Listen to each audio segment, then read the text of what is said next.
Afternoon, everyone. I'm Trixie from Pinoy Screen and Stage. Yeah. So my question is, well, we know this is a light-hearted comedy, but yeah, merong medyo cheating involved. So my question is like, what are your views regarding cheating? Does it start when you actually do it, or is merely thinking or desiring another person when you're in a relationship cheating? Yeah, anyone can Sino answer. mauna? Kasi ako na lang po, gusto niyo ako pong sasagot?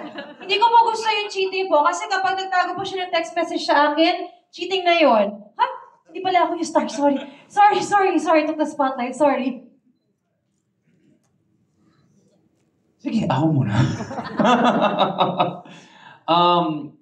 Para sa akin, temptation is always around. Especially with social media, you'll see pictures that'll create feelings, but do you act on them? I think is the real answer. So if you do act on them, that's cheating. If you are flirting, if you are leading someone on, that's emotional cheating.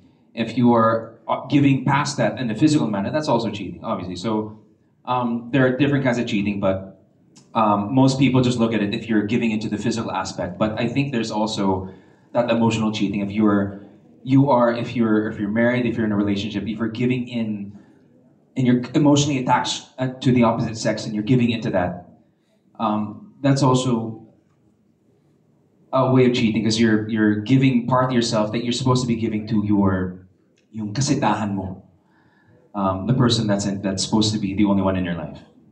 Yeah. Ayan, I hope you're happy with the answer. Parang pinawisan. Would you like to say a few words about that? Oh, sige. Sige. Dagdagan ko na lang yun, no?